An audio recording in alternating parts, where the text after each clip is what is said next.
O primeiro a apresentar vai ser o Lucas Bauer. Por favor, Lucas, você tem aqui 10 minutos para apresentar. E no final a gente vai ter as sessões de perguntas após as apresentações. O palco é todo seu, Lucas. Obrigado, Elvésio. Primeiramente, bom dia a todos. Obrigado pela presença de todos vocês. Eu sou o Lucas, sou docente no programa de pós-graduação em computação aplicada pelo INPE e sou orientando pelo Dr. Alan Calheiros e pela Luciana Varanda Riza, a doutora Luciana Varanda Riza, que é do Instituto de Física da USP. O meu trabalho, que eu vou apresentar aqui, são alguns resultados preliminares, que eu consegui ao longo do curso de algumas disciplinas. Então, o nome do trabalho se chama Predição de Fluxo CO2 com redes neurais para a fauna Tapajós na Amazônia, que é uma região que fica ali próximo de Santarém, no estado de Pará. Agora foi, desculpa. Então, primeiramente, como a gente pode saber se a Amazônia ou a sua área de estudo ela pode atuar como uma fonte emissora de carbono ou não? Uma maneira disso é a partir dessa variável que se chama Net Ecosystem Exchange. Essa variável é basicamente uma medida de balanço que ela vai representar justamente a diferença entre dois grandes fluxos, que seria os fluxos de remoção de CO2 a partir da atividade fotossintética dos processos de emissão via processos de respiração, podem ser representados pela respiração do ecossistema e pela produtividade bruta do ecossistema. Se você tiver valores negativos dessa variável, significa que sua área de estudo está atuando como um sumidor de carbono, sendo que o nosso ponto de referência é justamente a atmosfera. Só que para você poder fazer esses tipos de medidas, é necessário técnicas avançadas. Um meio de se fazer isso é a partir dessa técnica que se chama covariância de vórtices turbulentos. A partir dessa técnica, é possível você fazer estimações contínuas de fluxos, estimar essas trocas de CO2 entre a biosfera e a atmosfera. Só que, no entanto, essas medidas, esse tipo de técnica, ela é custoso e ela tem uma abrangência espacial ou representatividade espacial de até 3 km². E mais para frente eu vou tocar um pouco mais nesse assunto, em questão da abrangência espacial dessas medidas. Mas como que funciona a dinâmica de fluxo de CO2 de uma maneira geral na floresta amazônica? Então aqui nessa ilustração a gente vai ver que tem a gente vai ter a remoção de bilhões de toneladas de carbono via atividade fotossintética, representada ali por 14 pentagramas. Só que parte dessa simulação do carbono vai ser utilizado justamente para a produção de biomassa e para processos de respiração autotróficos, que é em torno de 8,5 pentagramas. Só que, além disso, nessa equação, a gente vai ter os processos de emissão também, que vão estar representados pelos processos metabólicos heterotróficos e pela respiração dos demais organismos ali na área. De maneira geral, no fim de tudo isso, a gente vai ter uma estimativa de emissão líquida anual de CO2 em torno de 0,4 pentagramas, que seria em torno de 4 milhões de toneladas de carbono por ano, indicando o bioma como um grande sumidor de CO2.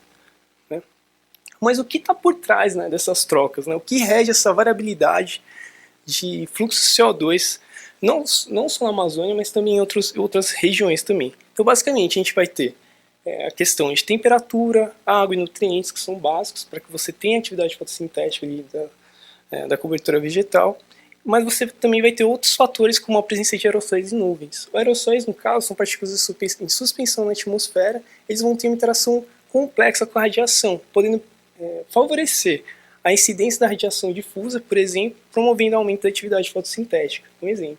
E você vai ter outras questões relacionadas às atividades humanas, como a presença de poluentes atmosféricos, que também vão interferir na produção primária. E além disso, você vai ter outras questões relacionadas à sazonalidade e a teleconexões climáticas, como exemplo, o El Niño e Laninha, que vão acabar gerando alterações, por exemplo, em células de circulação de Walker, fazendo com que você tenha, por exemplo, maior intensidade de chuvas em determinadas épocas do ano, ou até, no caso, fazer com que haja anomalias meteorológicas justamente por conta dessas mudanças, né, e em alguns casos até fazendo com que a Amazônia fique mais seca, por exemplo, em casos de El Niño. Bem, de uma maneira geral, a floresta amazônica ela vai atuar como um grande sumidouro, só que essa capacidade, né, ela pode mudar. Ela vai estar relacionada principalmente em relação a fatores humanos, atividades humanas. Né? Só que além disso, né, tem essa questão, a gente não tem tanta informação sobre, né, esse balanço de trocas, né, e a gente tem algumas iniciativas como o do Fluxcon, que faz a integração de diversas fontes de dados de saída de modelos, dados de sensoramento remoto, dados de monitoramento in situ, né? E a partir dessa integração tentam fazer a estimação de dados da variável Net Axis Exchange. Só que, no entanto, para regiões como a da Amazônica, para regiões de latitudes mais baixas, eles não conseguem ainda boas estimativas, né? E além disso, a gente observa aqui nesse mapa que a rede de distribuição de torres de monitoramento ela é bem escassa na América Latina, principalmente no Brasil, também tem somente algumas. E na Amazônia tem em torno de 9 a 10 torres de monitoramento. Então, pensando nisso, o trabalho que está sendo desenvolvido tem o objetivo de promover estimativas, tentar melhorar as estimativas de fluxo para a região amazônica. E aqui, no caso, estou trabalhando numa área de estudo menor, que seria justamente da Floresta Tapajós, que é uma área de reserva natural, né, para justamente verificar se é possível melhorar essas estimativas. Né. Aqui é a minha área de estudo, né, ali tem a localização da torre caminha cética do projeto Experimento em Larga Escala, Biosfera e Atmosfera, que tem uma rede de torres de monitoramento, né, e essa área fica no estado do Pará, próximo alguns municípios de Aveiro, Belterra, Placas e Rurópolis. Né? Os dados que foram usados, né, para o treinamento dos modelos são dados de reanálise do ERA5 e foram usados 22 variáveis climáticas selecionadas, né, como temperatura, precipitação, fluxo de calor latente, entre outras. Né? E aí, no caso, a técnica para fazer essa estimativa que foi utilizada foi justamente de uma rede neural de múltiplas camadas e a motivação do uso dessa técnica foi por conta da capacidade dessa técnica de conseguir resolver problemas complexos. Né? E ela é uma técnica inspirada no funcionamento da atividade do cérebro humano. Né? E aí, para a realização desse experimento, foram desenvolvidos. Foi utilizado o ambiente de desenvolvimento do Visual Studio, né, foi feito usando a linguagem de programação Python e outras bibliotecas como Optuna para fazer otimização de hiperparâmetros, entre outros. Né. Aqui um pouquinho sobre a preparação dos dados. Então, foi feita a remoção dos dados faltantes, foi feita a separação do conjunto de treinamento, validação e teste, né, para poder ser feita o treinamento dos modelos. E antes disso ainda foi feita a padronização dos dados, né, subtraindo o valor pelo mínimo e dividindo entre a diferença entre o máximo e o mínimo. Né. Aqui é um exemplo de código de otimização usando o Optuna para rede neural e agora só alguns resultados preliminares. Aqui a gente tem, esquerda acima, os dados previstos com os dados para o conjunto de validação, ali embaixo para o conjunto de teste. Para o conjunto de teste, a gente não teve métricas boas usando os dados diários, e ali a gente também tem a curva de aprendizagem do modelo, né? Ou seja, como que, por exemplo, no caso foi usado o erro médio quadrático, como que esse erro ele foi diminuindo ao longo do número de épocas para o conjunto de treinamento e de iteração. E aqui a gente tem uma informação adicional em relação ao número de parâmetros treináveis do modelo. Com o aumento usando os dados horários, aumentando a quantidade de dados, a gente acaba tendo um aumento expressivo dessas métricas. Né? E aqui mais algumas informações. E eu vou apresentar, por fim, só alguns testes que foram feitos utilizando outras redes neurais, né? Que no caso foram é uma rede convolucional com uma MLP mais robusta na sua saída e que teve resultados próximos, né, isso treinado com dados horários, e uma rede LSTM também. Né. Por fim, né,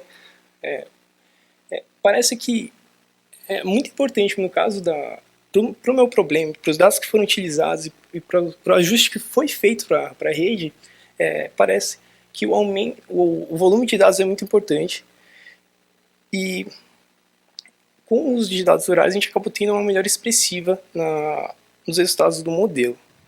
Né? E parece que o uso dos dados horários, justamente dos dados de reanálise do ERA5, pode ter um potencial interessante para usar como variáveis preditoras para fazer essas estimativas. Né? E como próximos passos, eu pretendo explorar mais outros modelos, mas o mais importante, aplicar técnicas de seleção como técnicas de causalidade para também possibilitar não só melhores estimativas, mas promover também uma melhor compreensão em relação aos fatores que estão por trás dos fluxos de CO2. Aí saíram algumas referências e muito obrigado.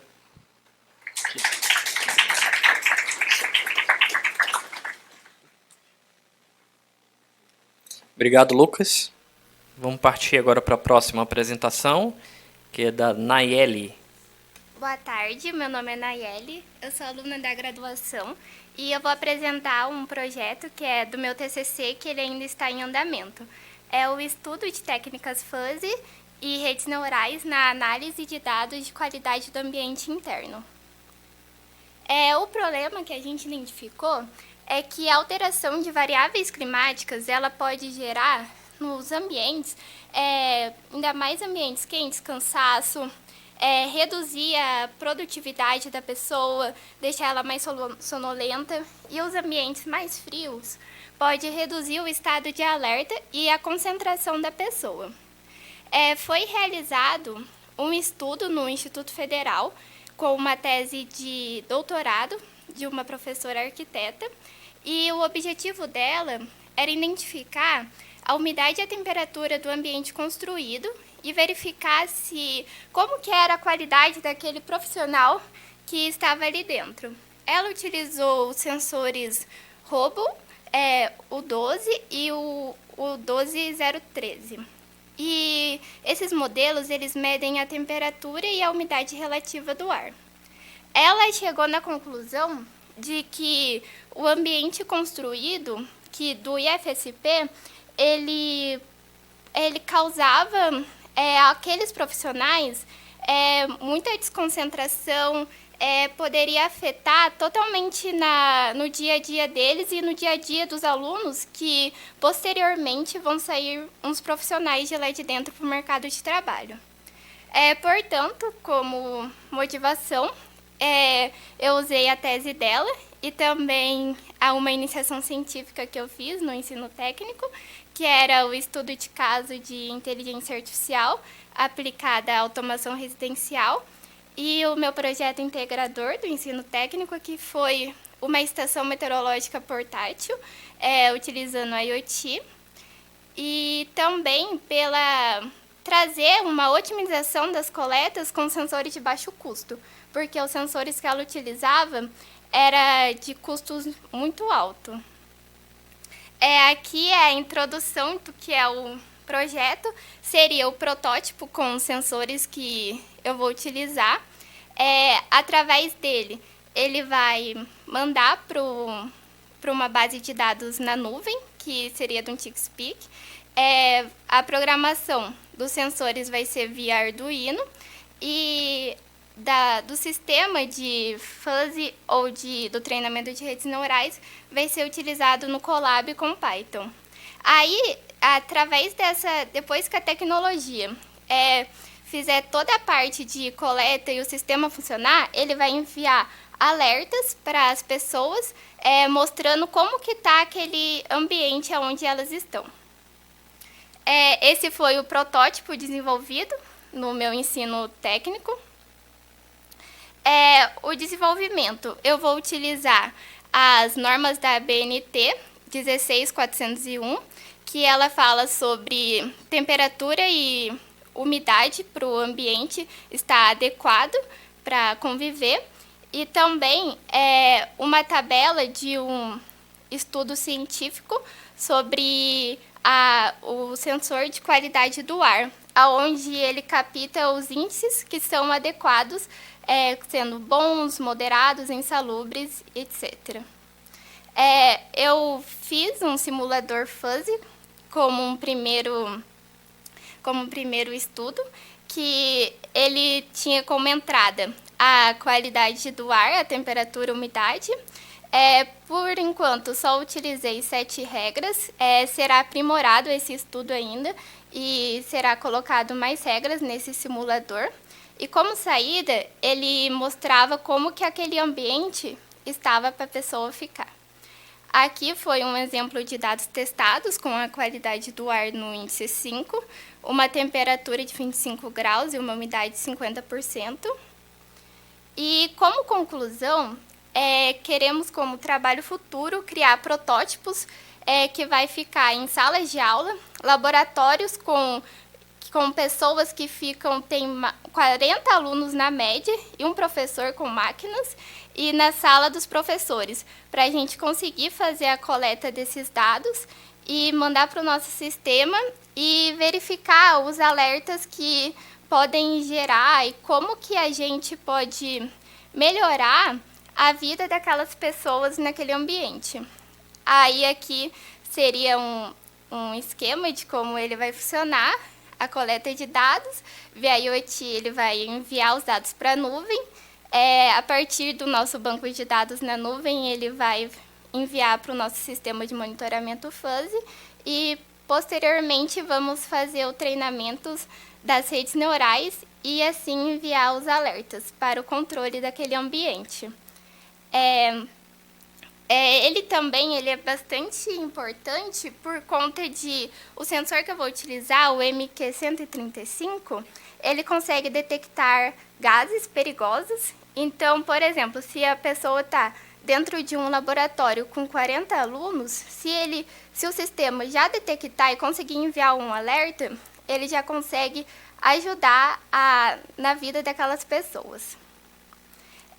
A expectativa da pesquisa é a detecção desses gases, a análise dos sensores para ver, comparando com a tese da professora doutora Débora, que fez um FSP, se a coleta é tão eficiente quanto a coleta dos dados que ela coletou com aqueles sensores, se a adaptação ambiental consegue ser inteligente dentro daquele ambiente, decisões para as pessoas conseguirem se adaptar, e também um monitoramento preciso com a ajuda do fuzzy e das redes neurais, para ser uma otimização com uma avaliação de conforto térmico diverso, por ser em diversos ambientes. Essas são as referências que eu utilizei, e obrigada.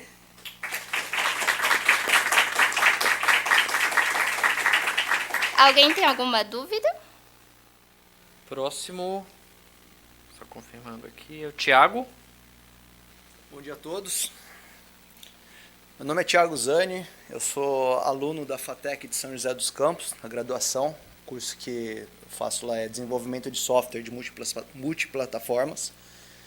Esse trabalho que eu vou apresentar para vocês é um trabalho sobre o sistema para monitoramento de utilização de aplicações para a internet, voltado ao projeto de UX. Esse trabalho ele foi desenvolvido juntamente com uma outra aluna da FATEC, Rafaela Cabral, que está aqui presente também, sob orientação do professor doutor Fabrício Galende Marques de Carvalho. Bom, o trabalho ele teve como propósito estar analisando a experiência do usuário através da percepção geral de indivíduos de interagir com um produto ou serviço. Isso daí engloba todos os aspectos de interação do usuário com o objeto de estudo, e também ele proporciona ali uma experiência satisfatória, intuitiva, eficiente e agradável ao usuário. Os objetivos principais desse trabalho foi o desenvolvimento de implementação de um sistema de monitoramentos de eventos e interação com o usuário, a criação de um panorama completo das interações desses usuários com o sistema, um fornecimento de dados concretos aos desenvolvedores e gestores, visando o aprimoramento e melhoramento das aplicações web. E também esse projeto ele tem uma ampla facilidade de incorporação em diversas aplicações web, tá certo? Então, para isso, o que foi feito? A gente fez todo um estudo do material que temos presente aqui no INPE, como, por exemplo, o portal Queimadas e também o Qualidade do Ar. E a gente fez uma pesquisa vendo aonde poderia ser implementado todo esse projeto. Então, através, por exemplo, do portal do projeto Queimadas, a gente consegue estar analisando no mapa onde os usuários estão clicando através da longitude e latitude. A gente consegue fazer todo um mapeamento, seja ele através do projeto Queimadas, como vocês estão vendo, como também no projeto Qualidade do Ar. Para isso, a gente acabou utilizando uma biblioteca que a gente conseguisse estar monitorando todos esses aspectos, aí, todos esses componentes clicáveis na nossa aplicação. Também, o objetivo específico desse estudo foi desenvolver componentes para monitorar o uso das interfaces do usuário. Também pegando como exemplo o portal Queimadas, a gente consegue visualizar nesses cards quais são os mais acessados, o horário de pico de acesso dessas informações. E como eu mencionei, isso é só um exemplo, porque pode ser aplicado em qualquer projeto aqui dentro da instituição, vista que ele é uma aplicação web. Também existe a possibilidade aí de desenvolver componentes para análise de dados através de gráficos, em que eu consigo realmente, como eu falei para vocês, estar mensurando o horário de pico de acesso e também quais são os elementos, os componentes mais clicados ali na nossa aplicação. A metodologia utilizada foi uma abordagem qualitativa exploratória, investigação do problema. Então a gente fez vários estudos para saber realmente onde pode ser implementado esse projeto. As funcionalidades implementadas de forma contínua e progressiva, ou seja, conforme fomos estudando, a gente já foi conseguindo aplicar e obter já um resultado desse processo todo. E o trabalho interdisciplinar, como eu mencionei, foi um trabalho feito no front-end por mim, em parceria com o back-end com a Rafaela Vieira Cabral. As tecnologias utilizadas. Nós utilizamos no front-end o JavaScript, jQuery, Ajax e o Leaflet, principalmente pela questão do mapa, já que o foco principal eram os projetos que envolvessem mapa, onde eu conseguiria capturar realmente a questão da longitude e latitude. E na parte do back-end foi utilizado ali o TypeScript, o TypeORM e o banco de dados MariaDB. Aqui a gente tem um diagrama da aplicação, onde vocês podem ver todo o trajeto, todo o processo que engloba esse projeto, desde a parte do front-end, passando pelo back e retornando essas informações para o front-end. E aqui eu trouxe uma demonstração dessa aplicação, vou tentar executá-la rapidamente aqui para ver se eu vou conseguir ter acesso. Consigo acessar o YouTube por aqui? Não? Bom, enfim, como eu mencionei para vocês, essa é uma aplicação em que eu consigo capturar todos os eventos que o usuário está fazendo ali na aplicação web. Então ele consegue pegar, por exemplo, duplos cliques, cliques simples, ele consegue pegar que o usuário selecionou, o horário dele é extrema importância isso, o acesso, em qual horário que ele... Então, a partir do momento que ele carrega a página, ele já dispara ali a informação de load, e assim como ele consegue também capturar quanto tempo esse usuário ficou presente ali na aplicação. E tudo isso acaba trazendo dados muito relevantes, principalmente para a equipe de desenvolvedor e os gestores, para eles estarem analisando realmente qual que é o horário de pico, por exemplo, que é fundamental saber que horário que eu posso fazer a manutenção do meu sistema. Tá? Infelizmente eu não vou conseguir estar apresentando para vocês aí a aplicação, mas aqui eu trouxe algumas capturas aí das telas, o que acontece na nossa aplicação. Então, como vocês estão vendo, é um exemplo bem simples, tá certo? Onde eu consigo importar um mapa e eu consigo clicar nessas regiões ali, já criando esses alfinetes, trazendo aqui no caso para minha listagem de eventos e também armazenando no banco de dados todas essas questões, como por exemplo, o IP de quem utilizou. A URL, como eu comentei, é uma aplicação plug and play, então com esse script eu consigo colocar em qualquer aplicação web e eu consigo já estar trazendo essas informações, então é bem interessante isso. Além de, como eu mencionei para vocês, é uma ferramenta bem interessante quando envolve mapa, em que eu consigo realmente selecionar uma área, trazer as áreas em que está sendo mais acessado e talvez dar até um enfoque melhor para aquilo na minha aplicação. a parte do back-end, que foi a parte de persistência de dados, e também a parte de filtragem, eu estou conseguindo trazer aquelas informações mais relevantes. Em termos de etapas futuras, nós temos ali uma implementação de controle de sessão, em que eu vou conseguir realmente ter o acesso, saber quem acessou, de onde acessou, o motivo dessa pessoa estar acessando, o aprimoramento e generalização do filtro de busca, análise de dados e acesso e disponibilização nos dashboards, que são aqueles gráficos que serão implementados no futuro, a remodelagem do banco de dados, e também, se possível, a gente conseguir aplicar isso, trazer em alguma aplicação aqui do INPE. A conclusão, como eu falei para vocês, acreditamos que toda essa aplicação em termos de experiência do usuário é bem interessante da gente estar analisando, porque eu consigo monitorar todo o acesso de um usuário, tudo que ele faz no site, eu consigo, numa aplicação, no caso, eu consigo mudar essa interface, trazer coisas mais relevantes ou tirar aquelas que são menos relevantes ali para o usuário final. Aqui temos algumas referências bibliográficas que foram utilizando, principalmente na questão da experiência do usuário. E é isso, pessoal. Eu queria agradecer a atenção de todos aí, nossos contatos. Muito obrigado e tenham uma ótima tarde.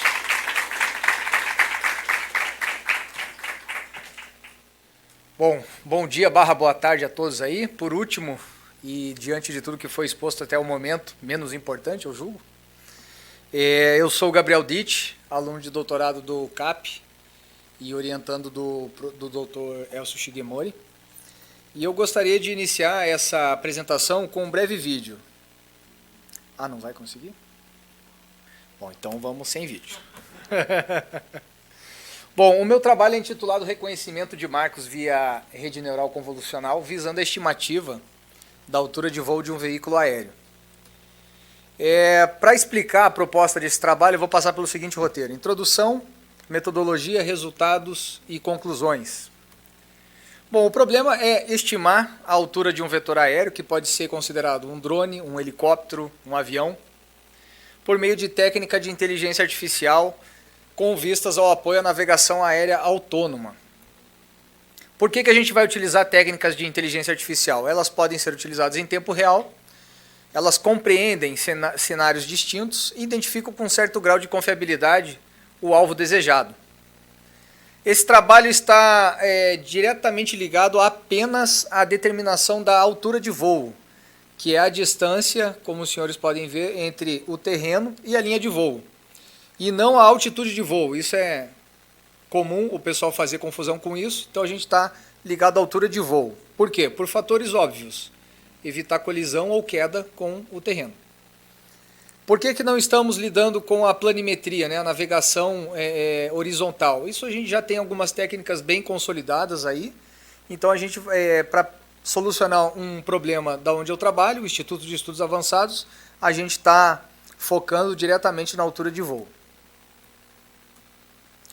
Bom, a metodologia consistiu basicamente em 5 etapas: aquisição de imagem, processamento delas, treinamento de datasets, detecção de faixas de pedestres, que eu vou explicar mais adiante por que esse tipo de alvo, e o cálculo da altura de voo.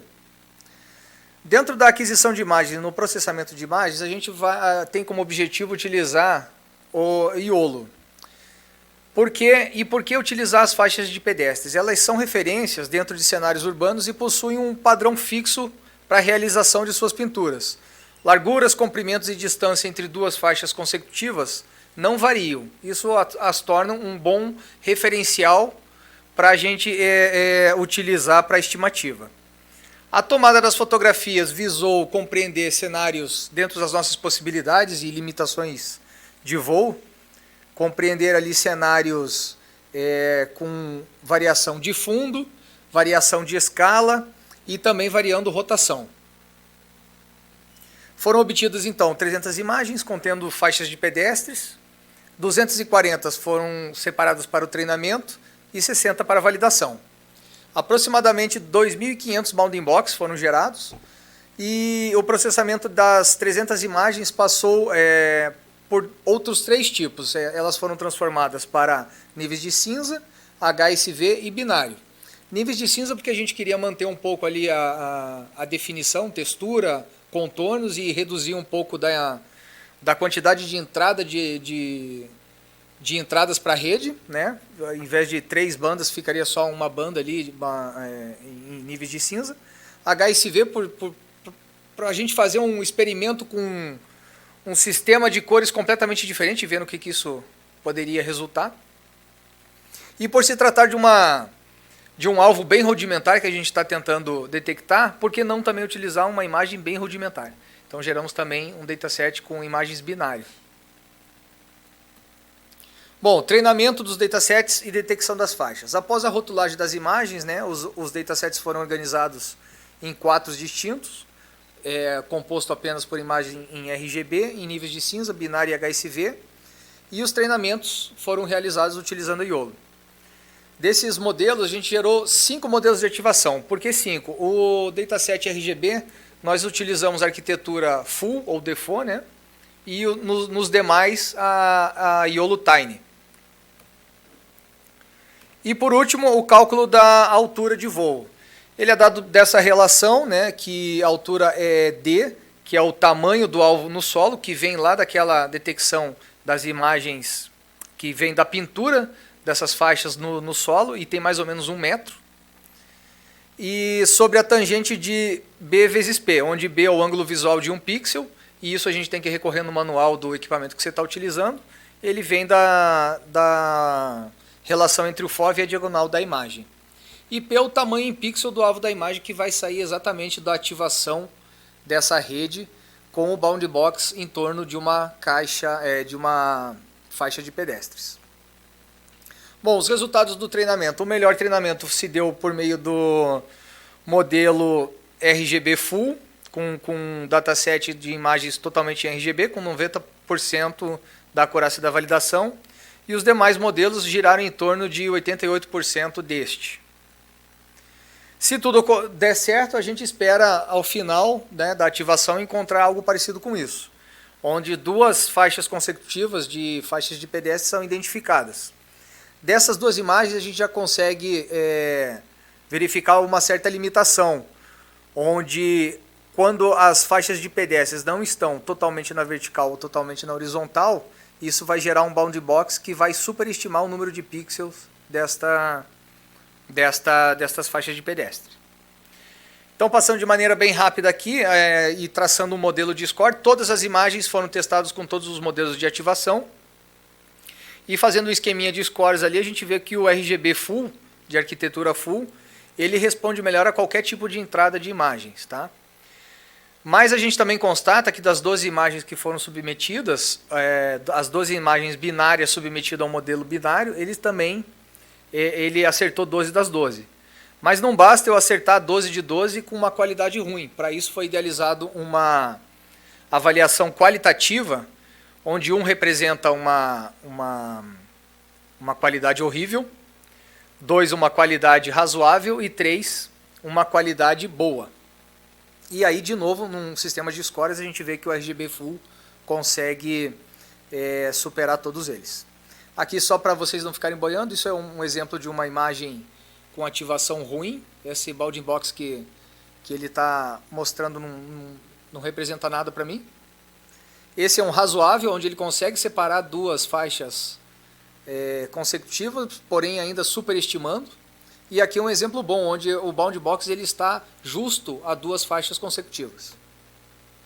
E aqui, já fazendo a estimativa de voo e comparando a diferença de altura entre as 10 melhores imagens que surtiram efeito, a gente vê que o erro em delta lá, que é a diferença do estimado para o real, está variando em torno de 50 centímetros, 20, 14 centímetros, chegou até 9 centímetros de erro em relação ao real. E ocorreu erros grosseiros, eu diria assim, nas últimas imagens, 8, 9 e 10, que a gente pode atribuir pelo nosso dataset, que nessa faixa de voo, que eram voos mais elevados, ele não conseguiu, a gente não tinha bons exemplos, né? Não tinha mais exemplos naquela faixa de voo. E concluindo, a YOLO mostrou a capacidade de detecção das faixas de pedestre, incorrendo em erros de alguns pixels no desenho da caixa, do bounding box. Assim, marcos como as faixas de pedestre podem ser utilizados para estimar a altura de voo de um veículo aéreo, Imagens IHSV não se mostraram indicadas para a realização da ativação do modelo, por não apresentar resultados satisfatórios. A utilização de imagens binárias para ativação só apresentou validade para modelos treinados exclusivamente com imagens binárias.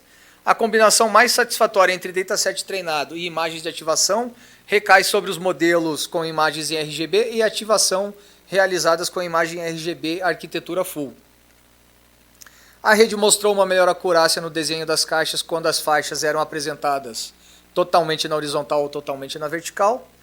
Com relação aos datasets, o melhor apontado consiste em imagens em RGB e treinamento com arquitetura full.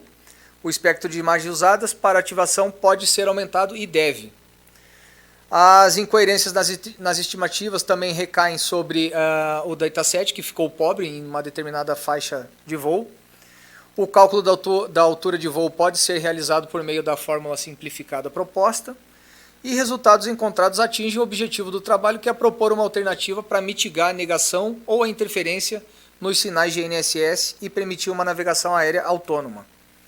Para trabalhos futuros, testar a Iolo V8, testar o tempo de ativação para cada dataset, refinar a identificação da caixa, utilizar imagens com rigor geométrico, isso traria maior acurácia na contagem de pixels, utilizar ferramentas para rotacionar a imagem para uma posição mais adequada, testar em cabeceiras e pistas de aeroportos, e assim a gente deixa de ter uma referência urbana local para uma referência internacional, pois todas as cabeceiras de pista seguem um padrão e rigor métrico para a pintura, e utilizar a CNN visando a segmentação do alvo e não um bound box.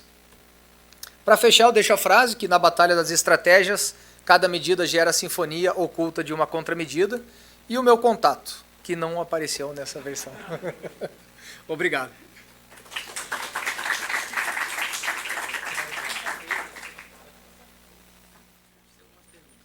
Bom, pessoal, queria pedir para quem apresentou para compor aqui a mesa, para a gente iniciar as sessões de perguntas aí, tentar ser um pouquinho breve, até porque a gente já passou um pouquinho do tempo, mas eu acho que dá para fazer algumas perguntas e considerações.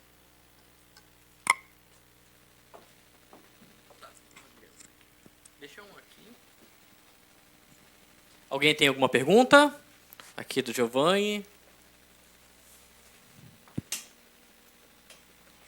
Oi, a minha pergunta é para a Nayeli. Eu gostei bastante da sua apresentação, ficou muito bonita, se apresentou muito bem também. Pelo que eu entendi do seu trabalho, é buscar o bem-estar dentro de uma sala, das pessoas que estão trabalhando e coisas assim. O que eu queria saber é se você já chegou a fazer uma pergunta, uma pesquisa com essas pessoas mesmo que estão lá dentro. Já pegou as opiniões delas sobre temperatura, sobre como elas se sentem, certos horários e coisas assim. Só isso, minha pergunta. Muito obrigada. Qual que é o seu nome? É Giovanni.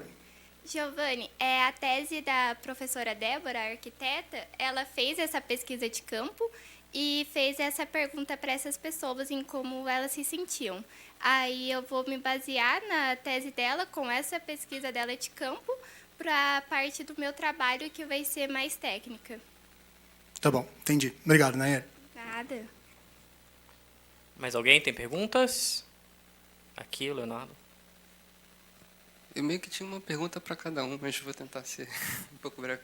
Era para você também, Nayeli. Uma delas é que eu entendi, parabéns, também foi muito boa. Eu entendi que no final, né, vai ter uma resposta para um controle. E aí eu queria entender um pouco melhor esse retorno, porque numa dos slides lá tinha a entrada de dados, uma análise e saía um gráfico como resultado. E aí, quando retorna, né, como que é que vai retornar? Para um controle, alguém que sabe interpretar esses dados, ou já vai retornar alguma coisa bem clara, tipo, sai daí dessa sala porque tem algum problema? Como é que vai ser esse feedback para quem vai receber o resultado? A saída, a gente mesmo que vai identificar se a pessoa vai sair ou não a gente, assim a inteligência artificial, mas a gente que vai colocar para ela que as variáveis de saída seria longa duração, ambiente perigoso, por exemplo, e vai sair bem claro assim para a pessoa, olha, o ambiente está perigoso, está com tantos graus e tem uma presença de um índice X, por exemplo. Entendi, entendi. Me seria para o celular dela, alguma coisa assim, um iPad na sala? Sim, eu já testei utilizando mesmo a plataforma TeamSpeak, utilizando envios para o Twitter, mas tem como enviar para o WhatsApp, para o Facebook, etc. Entendi, legal. Eu posso fazer uma para o Thiago? Thiago? Muito boa apresentação de todos vocês, na verdade. A sua, eu não entendi um pouco o funcionamento da ferramenta. Ele trabalha com uma base de dados, de informações, porque servidores já acumulam muitos desses dados, né? De onde a pessoa clicou, às vezes onde ele clicou no site. Essa ferramenta, ela lê os dados do usuário interagindo com o site, acessa o servidor do site. Como exatamente ela faz esse levantamento de dados tão específicos e tão interessantes como onde ele está clicando lá? E se vocês pensam em patentear isso no final, algo assim? Então, na verdade, a questão de patentear, a gente pretende fazer um package, né, um npm install, para você conseguir executar isso de qualquer servidor. E a questão, você pode até perguntar, né, pô, mas o Google Analytics já não faz algo semelhante a isso? Oferece esse tipo de serviço. Ele faz, só que para a instituição que a gente está trabalhando, que é o INPE, ele não é tão viável assim, ele não consegue trazer essas informações tão precisas quanto o que a gente está colocando ali para ele estar trazendo essas informações, entendeu? É um estudo inicial isso, tanto que a gente conseguiu dar sequência a essa bolsa, né? E a gente vai continuar estudando isso para conseguir implementar de uma forma mais coesa, como você mesmo está sugerindo. Né? Porque, no caso, utilizando a jQuery ali, a gente consegue capturar esses elementos e tudo mais, a gente armazena essas informações, mas a gente ainda não fez nada específico com o que fazer com essas informações. Isso é algo que a gente vai implementar ao longo desse estudo. Entendi. Entendeu? Mais alguém? Bom, eu tenho pergunta aqui também. Então, eu queria perguntar para o Lucas se os modelos que ele está treinando ali, se eles já estão com resultados interessantes e quais as perspectivas dele para até testar coisas um pouco diferentes, outros modelos, outros dados também. Oi, Elvis, obrigado pela pergunta. Bem, eu preciso, na minha opinião, montar um experimento mais robusto, no caso. Que nem, por exemplo, eu mostrei a predição dos modelos com treinamento a partir dos dados diários. E depois eu fiz um teste com os dados horários, né? Sim. Pensando, poxa, se aumentar, né, esse volume de dados, já que eu tenho esses dados nessa resolução, será que eu tenho uma melhora, né, expressiva? Só que, por exemplo, não foi feito uma otimização dos hiperparâmetros para os modelos durante o treinamento dos dados horários, por exemplo. Né? Mas seria uma abordagem, pelo menos eu não vi na literatura por enquanto, de usar os dados horários, né, como treinamento. E sim, por mais que as métricas não sejam assim, muito altas, né, então você tem, por exemplo, o coeficiente de determinação de aproximadamente 0,58, 0,6, trabalhos como o de um pesquisador chamado Tramontana, que é justamente do grupo Fluxcon, que tem como objetivo integrar dados ambientais, diferentes redes de monitoramento e tudo mais, para poder fazer essa estimativa para as regiões, por exemplo, ali próximo à Amazônia, eles têm métricas em torno de 0,42, por exemplo. Então, e tem alguns outros trabalhos também muito interessantes que usam até outros modelos também, mas para as regiões não tem métricas tão boas, estimativas tão boas. Mas a ideia assim, que eu quero fazer, né, está em procedimento, é também entender mais sobre, por exemplo, técnicas de causalidade para poder estar aplicando, né, aos meus dados também e tentar extrair informação física também, né? Não só estimativa, mas tentar entender quais são os principais processos por trás e quais as principais variáveis, né? Como que é a interação, né, de todas essas variáveis do processo.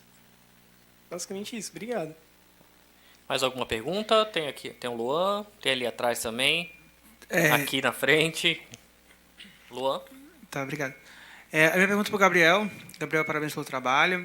Eu queria saber, quando nessa técnica que você tenta identificar a posição, né, do voo a partir da faixa, por que não utilizar uma técnica como um sonar, por exemplo? O drone, por exemplo, está instalado um som, ele emite, quando ele capta de volta, calcular essa distância. É possível fazer dessa forma também? É possível, porém a linha de pesquisa que a gente desenvolve lá no IAV, ela é baseada em navegação autônoma, baseada por imagens, exclusivamente por imagens. Então, assim, a gente pode utilizar outros sensores, mas a ideia é navegar por imagens exclusivamente. Só por isso. Tem ali atrás, ó.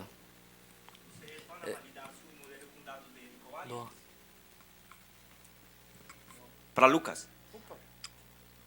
Vocês vão validar seu modelo com dados de covariance in situ? E sim, eu uso como entrada os dados de, pelo menos no momento, né, os dados de reanálise do ERA5, e os dados de validação que eu uso são dados de monitoramento da torre K67, que é do programa LBA. Aqui na frente, eu vi aqui um... Ah, tá, tudo bem. Mas aqui tem do Leonardo. Eu tinha uma para o Gabriel também. Numa das suas apresentações, seus slides, você mostrou que a técnica a equação para encontrar a altitude, a altura, depende da distância entre duas faixas. É isso? Um D, que é uma distância entre duas faixas, certo? Exatamente. Eu não entendi. Acho que se eu sentasse para ver o problema rapidamente eu ia entender, mas eu queria entender por que uma orientação não totalmente horizontal, totalmente vertical atrapalha nesse cálculo se você só depende da distância disso. Eu acho que seria invariante se ela estivesse rotacionado. Não sei, eu não consigo entender, já que é uma coisa que só depende da característica que... E uma outra pergunta em cima disso, porque acaba que se torna um problema de computação visual, né? Porque você tem que detectar alguma coisa e, por exemplo, já tem uns aplicativos que você joga umas moedas numa mesa e ele automaticamente conta a quantidade de dinheiro que está ali, porque ele pega e joga naquele filtro PB que você mostrou, que automaticamente detecta o diâmetro delas e sabe qual é o diâmetro. A moeda de 5 centavos é esse diâmetro, a moeda de 10 centavos é esse diâmetro. E faz uma soma total. Eu não entendi por que o PB não seria o melhor para já identificar as faixas e para calcular essa distância entre elas, que é a única coisa que você precisa. Então, para a gente fazer uma navegação e estimar a altura em um cenário urbano, que era o caso desse trabalho, eu preciso de referências em solo que não mudem. Então, assim, aí essa foi talvez a melhor sacada do trabalho, que foi identificar o que não muda na cidade olhando de cima. Faixa de pedestre, tem em qualquer cidade. E tem norma, a BNT, que diz como ela deve ser pintada no chão. Então, eu sei que 2 faixas consecutivas têm o tamanho de 1 metro. Ponto. Essa é a referência que eu preciso para fazer aquela correlação na fórmula, para calcular, para estimar a altura do voo. Então, assim, como que eu faço a correlação? Eu preciso saber da referência dela no solo e na referência dela lá na minha fotografia, lá na minha imagem. Se eu conhecendo o tamanho dela no solo e o tamanho dela na fotografia, em pixel, eu consigo fazer uma resolução de triângulos. Semelhança de triângulos e resolvo Paralaxe. Não é uma paralaxe, mas eu consigo resolver ali o maior cateto, que seria a altura de voo.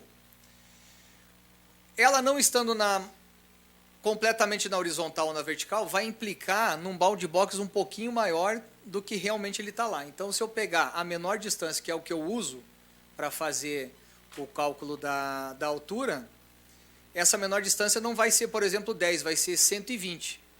Quando eu coloco na fórmula, o meu drone vai entender que ele está voando mais baixo do que realmente está. Entendeu? Então, isso vai me gerar uma estimativa errada de altura. A metodologia proposta funcionou muito bem para faixas exatamente na vertical e exatamente na horizontal. Então, uma das propostas é a gente segmentar a faixa, em vez de fazer um bound box em torno dela. Que aí eu segmentando e mudando ali, por exemplo, a cor desse segmento e pedindo para contar apenas pixels dessa cor, eu consigo refinar essa minha qualidade de estimativa. Não sei se eu respondi as duas questões. Sim, certo. É? Sim, entendi. Olha, obrigado. Bom, então a gente vai encerrando a parte da manhã hoje. Eu queria dar alguns recados e novamente agradecer aqui os palestrantes, os apresentadores também das sessões técnicas. Queria dar alguns recados com relação a alguns brindes que a gente tem para dar aqui no Workup, que como o tempo foi corrido, hoje não deu para dar esse recado, mas essa interação que vocês estão tendo hoje, no final do dia a gente vai premiar vocês com algum desses brindes que estão aqui em cima da mesa. Tá? Só para ficar claro. A presença, acho que o Matheus deu uma saidinha, mas ela está passando ali nos slides. E é isso, gente. Novamente agradecer vocês aqui pelo trabalho. Obrigado. E de tarde, a gente volta a partir das 1h30.